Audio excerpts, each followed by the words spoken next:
Today, what we're going to do is not only understand how AI has the power to change the systems, but also to save lives. We're going to talk about the healthcare domain.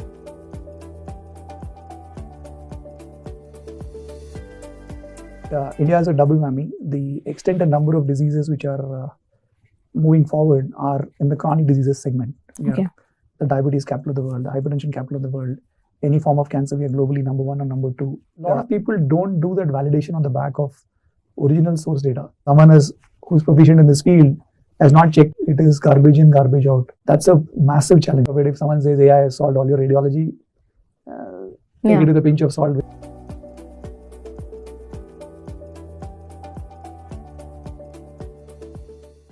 Welcome to the second episode. Today, what we're going to do is not only understand how AI has the power to change the systems, but also to save lives. We're going to talk about the healthcare domain. To understand that deeply, we have our guest with us today. The guest has the rare combination of expertise in clinical care, population health, digital innovation, and data science. He is the founder of Karkinos Healthcare. Not only that, he has also been long associated with Tata Group, Reliance Industries, and represented at multiple academic and policy platforms. So let's welcome Mr. R. Venkatraman with us today. Thank you so much, Venkat, for taking out time for us. Tell our audiences more about how are you associated with healthcare sector and what all you have done in the past corresponding to the same industry. Thank you, Ashneet. It's really a pleasure and honor to be here. My journey into healthcare was definitely not by design. It was a coincidence and an accident. I spent several years in the Tata Group. I was fortunate to work very closely with our former chairman, Mr. Ratan Tata, earlier in his office, and then subsequently, when he claimed that he retired, to be part of the Tata Trust in a number of large-scale programs, of which healthcare was one of them. And my initial exposure to healthcare was being part of the project team that built the cancer hospital in Calcutta in the year 2008-9. And over the years, I had been exposed to multiple initiatives in healthcare, more from, on one hand, building large-scale hospital systems for public good as a charitable enterprise. At the same time, working significantly on prevention and early detection as well as on research aspects of healthcare, which led to my doing my research in University of Warwick as well on implementation science for healthcare delivery systems. That's been my exposure. And as a startup or a startup entrepreneur, my journey has been a little under 6 years as a health tech startup, and that's been quite an interesting and fascinating journey as well. So, for the interest of our audiences, if you can give an understanding about what are the categorizations of the healthcare? I mean, if any specific categorization in which we can look at the healthcare, because I also see pharma, wellness, fitness, and all of that is pretty much a part of the healthcare space. So, what does it comprise? If we take on the categorization side, we stepping back a bit, when we talk about care, healthcare, much of the emphasis is given to the care part of it, which is a physical hospital delivery system, and literally anything and everything is attempting to get built around that particular care delivery system. And in a place like India, where less than 1/3 of the population has access to quaternary care, especially for super specialties, building in a robust delivery network forms a significant chunk of the healthcare industry even today. And that's not going to change for the foreseeable future. Almost 60 to 70% is still in that particular segment of a delivery network. And beyond that are the other adjacencies. Means once post you deliver, you need to give people drugs and pharma on one side, on the forward integration side. At a backward integration side, you need to look at segments or sectors which are diagnostics. Diagnostics also is in two parts. One is within a hospital diagnostics and outside a hospital diagnostics. And within that, there are multiple subcategorizations ranging on how you view or see it, from a conventional radiology-based diagnostics to blood-based diagnostics to now increasingly molecular-based diagnostics on understanding your DNA, RNA, and protein expressions. That's on the other side. At the same time, people are now beginning to realize the importance of wellness as well, which is preventive part of healthcare, where a lot of emphasis, even before you detect early, can you be well so that you're not ill. This is from a conventional landscape. In a large country like India with 1.4 or 1.5 billion people, in many ways for people who are interested in this industry and are looking at it as entering or venturing into, we will not be short of patients for the foreseeable future. Each and every one, as and when we live our lives, we will fall ill.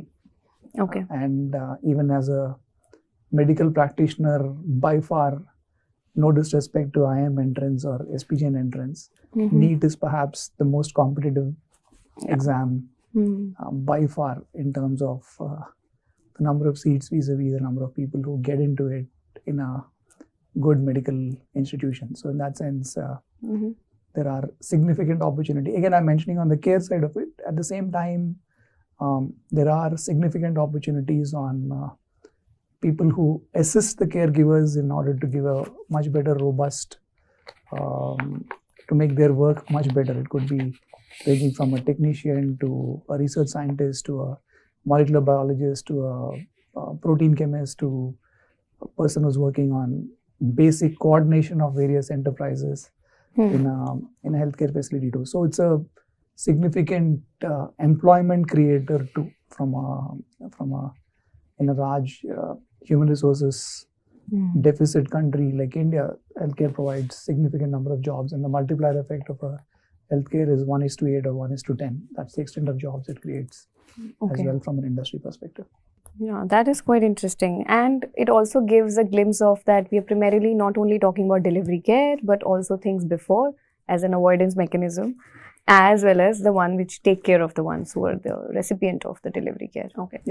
But in terms of understanding the whole market space in the healthcare, so delivery care composite of how much percentage of the overall healthcare sector? This is more than 50% today. More than 50%, probably 65 to 70% as well. And this is not likely to change in the foreseeable future, at least next decade or more. At the same time, there is increasing receptivity and or recognition just for the fact of in the last 10 or 15 years, the number of people who have signed up for earlier it used to be called the Standard Chartered Marathon, now the Tata Mumbai Marathon.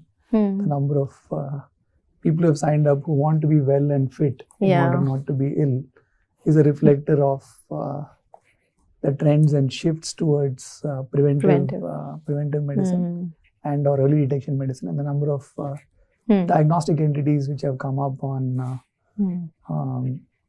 literally across the country with respect to taking a blood draw and reporting out in 24 hours or 48 hours in the last decade or two. Even as basic as thyroid testing of a TSH, T3 and T4 till 15 or 20 years ago used to be done only in a extremely complex super specialty hospital. Now you go to any lab, you get the report in literally a few hours of your understanding. So people are beginning to realize the importance of diagnostics and early detection, and that's a segment which is fastest growing. But given the need in India and the lack of accessibility in this country, with the top 20 or 25 cities almost cornering 80% of the delivery and the human resource infrastructure, especially in tier 2, tier 3 cities, there is a significant opportunity for growth in delivery itself, which in turn enables rest of the ecosystem to thrive too. Interesting. And there are both kind of players in this delivery care, private and public players, and both. If we get into the delivery of healthcare, today almost 70 to 80% of the delivery happens in the private sector. And when you are saying that there seems to be significant growth even in the delivery care, especially when you're looking at tier 2 and tier 3 cities, which space you think that why private players are thinking to enter into delivery space? Why not in the preventive side or in the other side? The reason is simple. For a lot of people, preventive doesn't make money or doesn't give adequate rate of return, which is significantly higher than cost of capital. That's one. Okay. And anything on preventive, it's extremely long haul. You don't see the results of it instantaneously. For a lot of private players, especially private equity and or venture capital funds, they have their own capital cycle to deal with. So it's also unfair to expect the private sector to focus a lot on preventive aspects of it. Many people, and perhaps at times rightly so, we can always debate as to whether it's right or wrong. That's a question of individual judgment or opinion. Why they should invest or not invest in preventive. Because preventive, they say, look, it's an individual's choice and it's a government responsibility. In most places, public health is primarily driven by the government. And here as well, you should impress upon the state, similar to do what they do with the national level immunization program or equivalent to drive ranging from vaccination to early diagnostics, rather than put that onus and or burden on the private sector completely. Okay. And the moment we talk about diagnostic, what kind of changes have you seen over a period of time in terms of at least Indian ecosystem of healthcare, how it has evolved over a period of time? It's a interesting question to answer. I'll perhaps be long-winded in this response. Many of the hospitals of the past were created more for trauma and emergency care, like a cardiac or a stroke type of scenarios. That's on one hand. And infectious diseases mindset, where you needed secure protocols, as the case might be.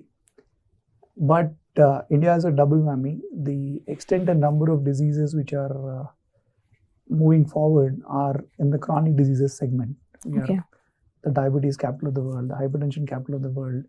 Any form of cancer, we are globally number 1 or number 2 in our address. This is Lung Cancer Awareness Month.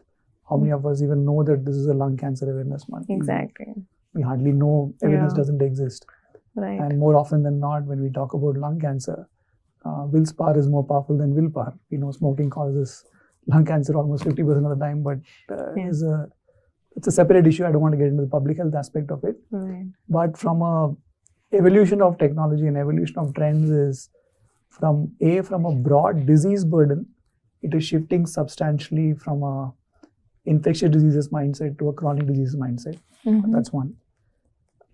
B, in the way that we're addressing healthcare, many of it has also not changed quite dramatically from a illness mindset to a wellness mindset. I'll just give a couple of examples. The way we deal with our health is, if I have a problem and I can't bear that problem, and that problem is manifest in me in a physical form by showing up by virtue of a fever or what or some injury in the head or elsewhere, then only I go to a doctor who looks at me by virtue of my signs and symptoms of what exists in front of me and decides, look, you take XYZ and try it out for a few days. If it doesn't work, try the different combination and then moves on. At the same time, and that's what in technical parlance they call as a morphology mindset. Over the years, with it, invention of X-rays first, they started looking at, well before, or if you can't make out what is outwardly manifest, they take an X-ray, or over the years imaging has improved to CT scans, to MRs, to PET CTs, where you start identifying what is inside you. But still, in an X-ray or a CT scan, what is visible to you, the injury or the issue is already there. What that issue is not there, you can't get into. So they migrated and moved to a radiographic signature, which is a radiographic evidence of a disease. Well before it transmits into a morphology issue. At the same time, certain diseases, especially chronic diseases, well before they show up as a radiographic evidence or a morphology signature, the molecular signatures are present well in advance, except we don't know. To take a couple of very specific examples, we children in the age group of 9 to 14 should ideally get vaccinated for cervical cancer. It's a completely preventable or curable cancer. And there are vaccines available of 40 years of research which has happened globally and incidentally led by a scientist of Indian origin. There's a vaccine available. It's many countries like Australia and Scandinavian countries are on the verge of elimination. How many of us actually know that a vaccine exists for children to be given in the age group of 9 to 14? Especially for girls. In many countries, they give it for adolescent boys too. But in India, at least for girls, we don't know. We just don't. It doesn't fall as part of an immunization protocol. Many things are changing, but it's still a long way to go. And we also want to hear from the top guy, though most of us who have seen our parents or relatives in a ICU or admitted in a hospital, we get to see the expert for 5 minutes in a day. And out of that 5 minutes, 3 minutes is talking to his subordinates in a language which we don't understand. And what happens next day, we wait for another 24 hours to determine what has happened or not happened. But many of it can be what we call picked up in a molecular signature or an understanding well in advance. Just to elaborate on that in a way that when we go to a hospital, one of the first questions asked when we are in a treatment protocol is, do you have any allergies? We normally respond saying no. I mean, there are of course challenges in the way people are looking at healthcare because there's a mindset problem. But also doctors are also not asking the past receipts of those, consultations. At a primary level,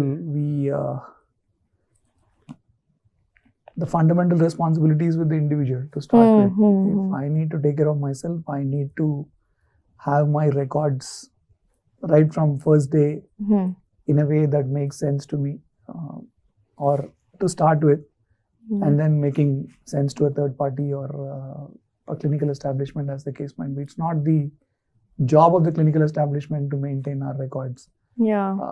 Let's take a very simple example of, it's not simple, it's too complicated. If we are determined to get an admission in a US institution, we from childhood maintain every single record or every single activity, at least post grade 8 of what I've done or what competition I've participated with that degree of meticulousness. And even for our own automotive or any other mechanical device, we have our entire service history of our air conditioner or Mercedes or Toyota, as the case might be.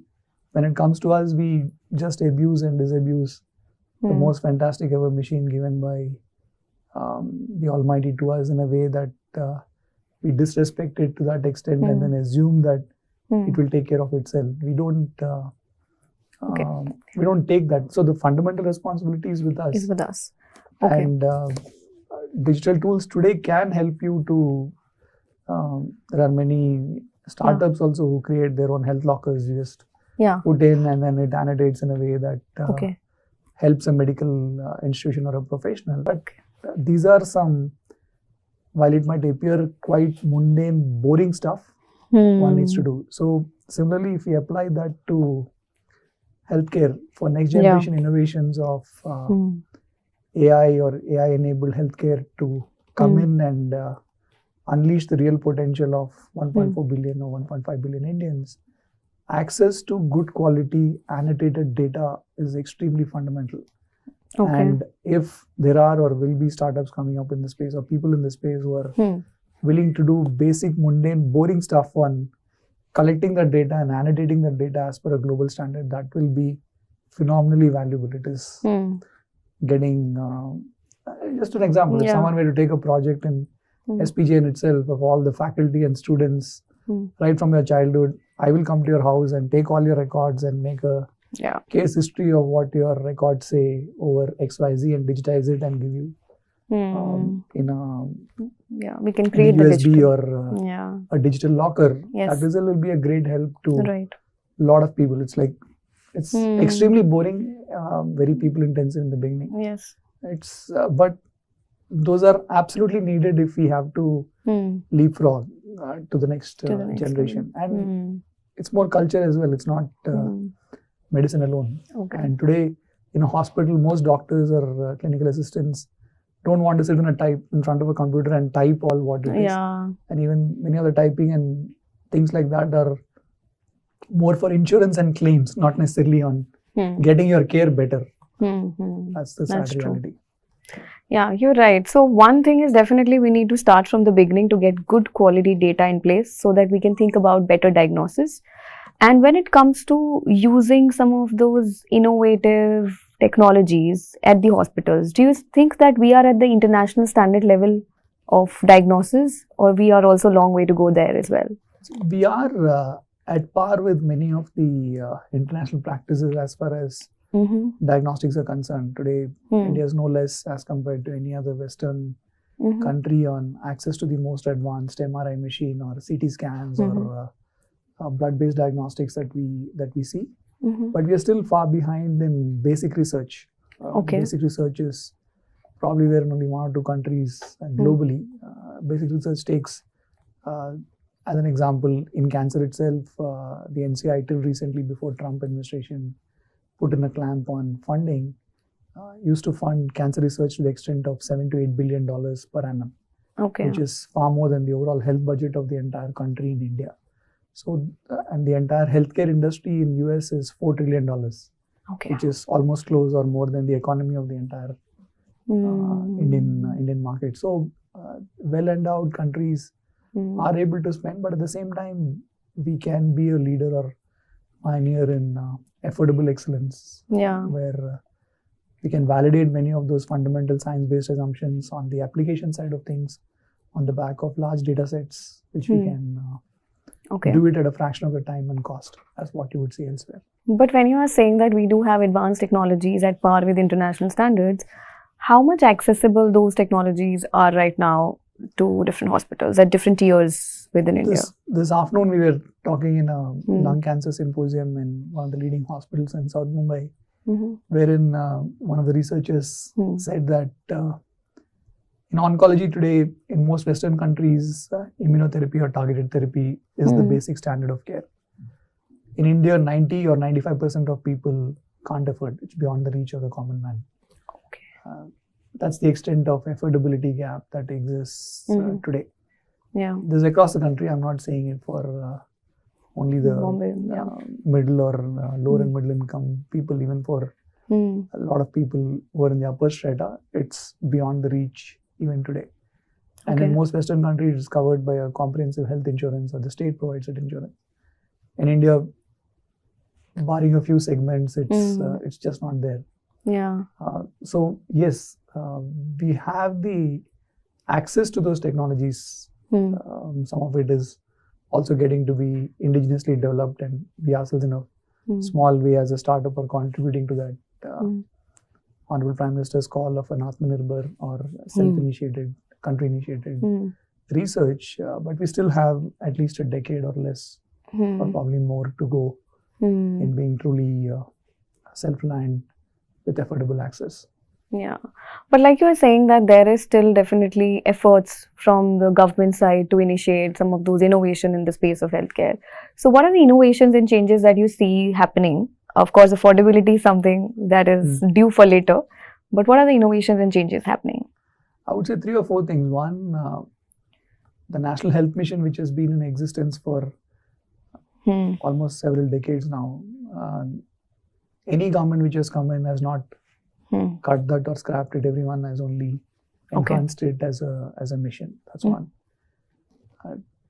As a subset or a subway to that, 2 fundamental transformations have happened in the last 10 or 15 years. One, with the extent of universalization of insurance, which is the Ayushman Bharat health mission, which is, of course, insurance is only one part of it, but in addition to insurance, creating a network of a hub and spoke and a further spoke with the health and wellness centers, which earlier were called that way, but now I think they've renamed or reformed it as Ayushman Bharat Arogya Mandirs, as they claim, is fundamentally shifting those paradigms from a typical illness mindset to a wellness mindset. When we go towards that trajectory, you will see lesser and lesser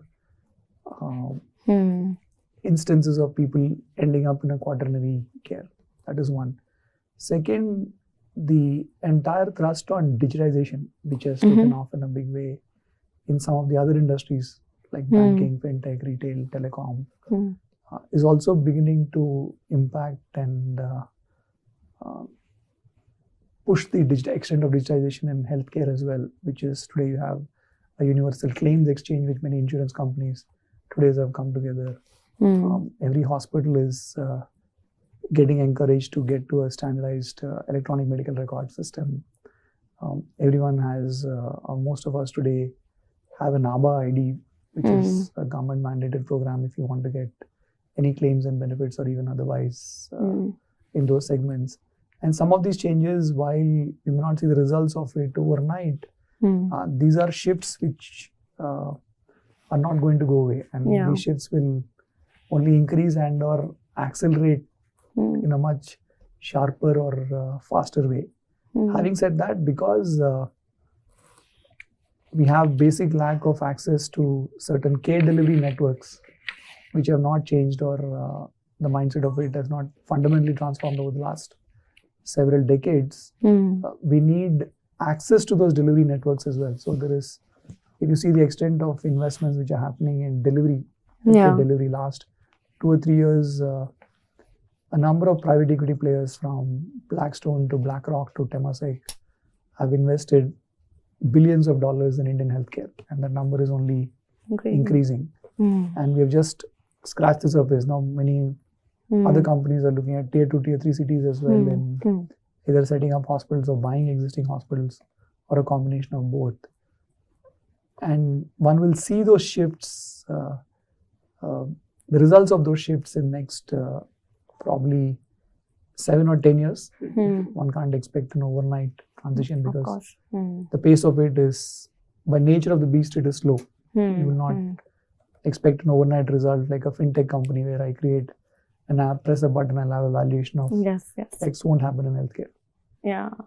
But what are the ways in which, if anybody is trying to develop products in this space of healthcare and some new innovations are happening, how should that person go about linking the product to the delivery care? See, it's a great question or a difficult question to answer.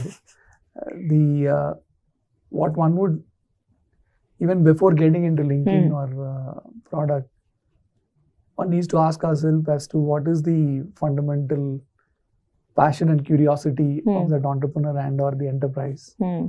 What is the problem that he or she is trying to solve at scale? Because in India, any problem that you take, it's a scale problem. There's no point in trying to create a very unique product or a drug only for a small subsegment of the entire population. And what is their lasting power with respect to capital availability and sustenance? Because all of this will be a marathon. It's not like a 100-meter sprint. If these answers are known or reasonably sorted out, we won't know many of the answers. Despite all the advances in healthcare, we need to have the humility to acknowledge that 90% of it is still unknown. Literally every day or every month, newer and new research is coming both on the implementation science side of it as well as on the treatment side of it. Newer and newer instruments to technologies to protocols are coming in. So long as we have the humility to acknowledge and engage and embrace that, it's a fascinating journey to move on. And in terms of, like, for example, one patient who is now more aware comes to the hospital, what is the process of diagnosis, and where do you think that, maybe artificial intelligence or some sort of, advanced technologies is helping you to detect that better now? See, AI, whether we like it or not, is a reality. And that's going to come at us at a much faster pace than we ever think. At the same time, AI is not a doctor. So a doctor would need to see the signs and symptoms of the person sitting in front of him or her to determine what is relevant and applicable to you. And with AI, everyone thinks that they're a doctor, but it's like the original doctors used to have a board outside. This is not Google. Now they put a board, this is not AI. But AI also is, in trying to get the facts and data right, it takes away the pain of going through research in a significant way. But at the same time, unless you know that subject, people who know that subject can easily make out, look, it is AI generated, or this is not right, who are very deep domain experts. But at a superficial level, you can't make out whether it's AI or non-AI, and it has both its pluses and minuses, but that's a reality. We just can't ignore that anymore. For example, Venkat, I was talking to a startup which is extensively working in the space of helping radiologists who get tired throughout the day of scanning for the likely cancer treatment for the patients. And now AI is able to help them do their job better. So how do you think this sort of small changes in the way the whole experience for the ones who are working for you in the hospital has transformed because of AI? See, this is AI, if we talk of it,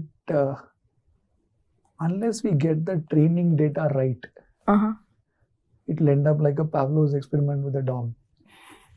True. And we don't know on what basis or models the AI is getting trained. Give a very specific example, like say, a lot of people come to us on AI on molecular pathology or X or Y or Z, saying we have done 1,000 samples or 2,000 samples. At a basic level, if we don't understand what is the tumor content in the tissue in the first instance, if the tumor content is less than 5% and still you do sequencing, the data is still across 3.2 billion base pairs of analysis. But if someone who's proficient in this field has not checked on whether have you analyzed it on a tumor content in excess of 20 or it is under 5, it is garbage in, garbage out. So a lot of people don't do that validation on the back of original source data, and that's a massive challenge, and there is significant extent of trust deficit today. It's both pluses and minuses. I think when it comes to healthcare, there is a reason and a method to madness as to why, because we're dealing with life. We just can't go ahead without a very detailed clinical validation of it, and some of those validations, I mentioned about HPV, it was implementation research of a vaccine over 40 years. Exactly. That you see a person is given a vaccine in the age of 13 or 14, you have to observe them for the next 30 years or 25 years, literally a generation, to see that impact. Look at it from your control data and see the people with vaccination and not vaccination, and see, in order to prove the efficacy of it, people have spent a lifetime in validating it. And today if we come back and say, no, AI will solve it, we don't know. It is like deep space networks, like say, many didn't know till the 3i Atlas came in that it came from an interstellar view. Many were saying, no, it's an alien XYZ till January or December, it will probably go off outside our solar system.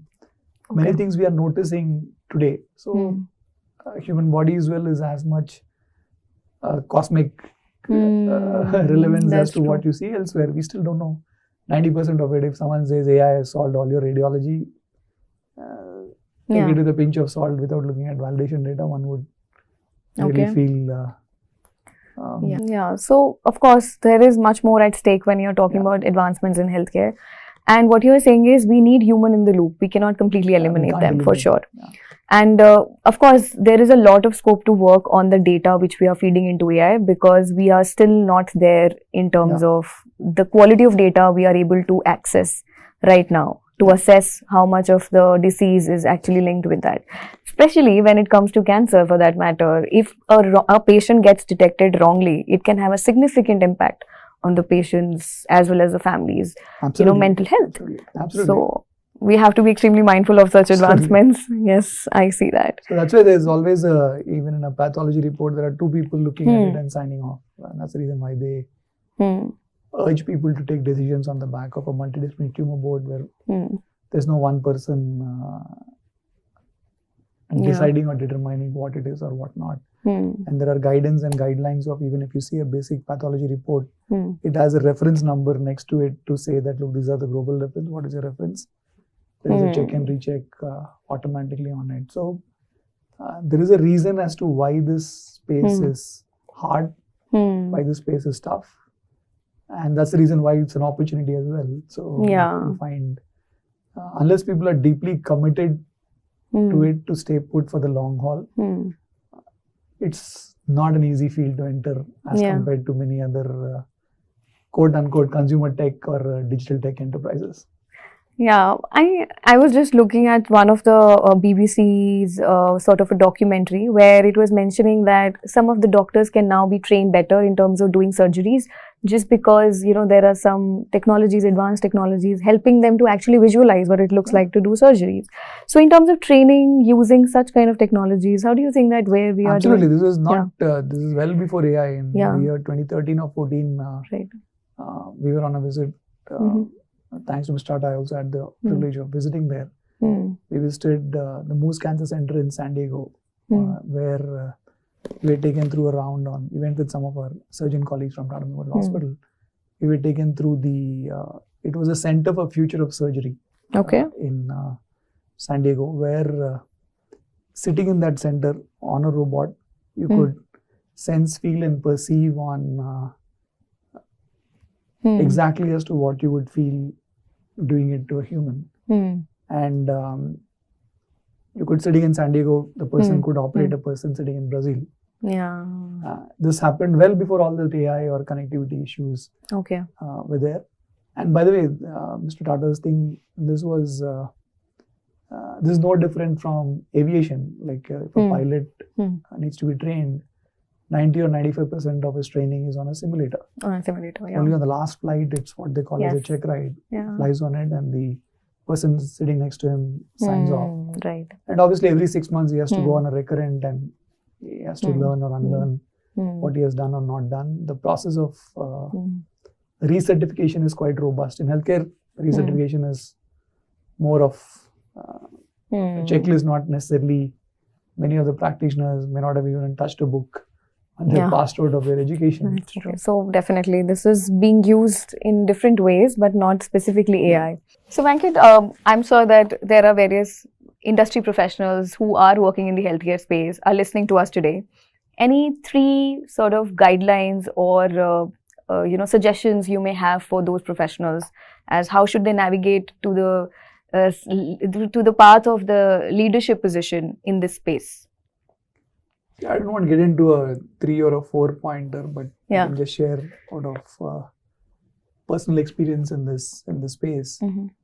Healthcare is a sector and or a subject where one can see and perceive to be making a significant difference to the quality of lives of people, and it touches them in far too many ways than we think. One may or may not be a clinician, but as a professional involved in healthcare, you can see the results of it, where the extent of joy and feeling that one gets of making a difference to someone's life, it's far beyond words. And each one has their own sense of purpose and curiosity to do what it is or what not. And this is a space and a subject, if anyone were to, we can literally be and work like a missionary. At the same time, thanks to the extent of investments and the opportunities in India, just because I don't like to use the word poverty, but it doesn't mean we live in penury as well. So there's a sector which offers the best of both, in some ways similar to academia. We get a different kick in terms of making a difference to people's lives. That's definitely a significant takeaway for a professional. And how should they keep on updating themselves with so many changes happening around them?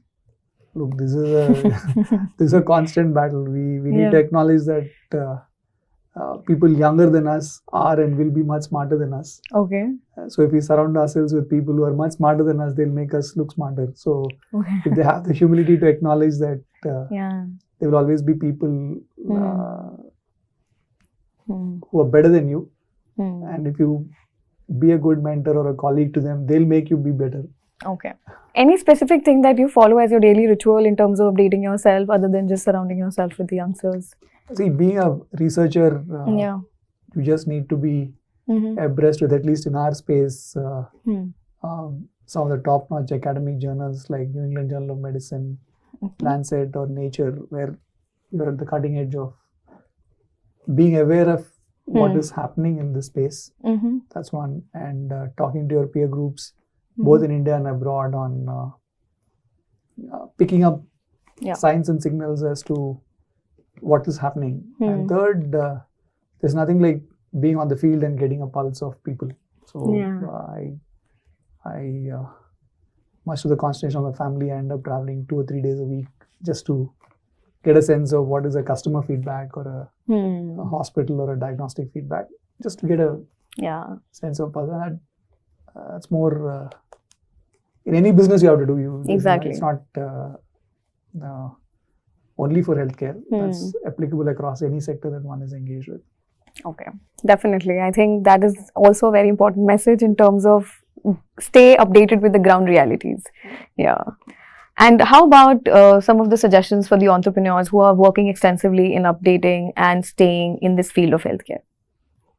I would say, based on personal experience, couple of suggestions and or observations. One, be prepared for a long haul, an extremely long haul. Second, like in the case of any entrepreneurial journey, it's much, much tougher than you think. Healthcare. Not that others are not tougher. Yeah. Healthcare is, I would rate it as 1 or 2 levels tougher than other industries or businesses. And second, like in the case of any other business, it does require a lot more capital than you think you need. So for any business, especially for an entrepreneur, it's not about the idea per se. Capital or working capital kills you. So working capital cycles in healthcare, if you're an early stage startup or a small and medium enterprise, as the other day we were talking to one of your colleagues, the cycles are much long. Yes. So like in a WWE or a boxing match, you need to have that resilience to last out those 10 rounds. And whenever you get a chance, be ready to give a knockout punch to the opponent. So in that sense, resilience is not a trait that you need. It's an absolute necessity to survive and hopefully thrive someday. I think it's true to being an entrepreneur itself. You know, you just have to come back over and over again. See, we often talk about successes as to who has listed how much money has raised, or XYZ billionaires or millionaires, as the case might be. But in out of those 5 or 6 out of 100, there are 90 odd people. I know several of them who have not gone beyond the first. I got lucky even in our own entrepreneurial journey. We went through significant challenges where we literally had to file for one of our, because we ran out of liquidity thanks to some events which happened in our company and elsewhere. But luckily we got, we didn't fold up. We just managed to survive and hopefully will thrive. Very grateful to Reliance and the chairman, Mr. Mukesh Ambani, for stepping at a time when we were literally on the edge in terms of our own survival. Maybe I was one of the 5 or one of the 10 which managed to navigate out of the 100 odd people. So but this is extremely helpful. I know that this conversation can go on for longer because you have such an intensive experience, and this has been extremely helpful, at least for the kind of conversation we wanted to build for today. And I'm also glad that I got an opportunity to learn a lot from you today. So thank you so much, Venkat. I think we need one more episode to talk about your entrepreneurial experience as to how it has been from starting to taking it to the level Karkinos has reached to. So, but for today, thank you so much. It means a lot that you came down for us and join us for this interesting discussion on what is happening in advancements in the healthcare sector. So, thank you so much.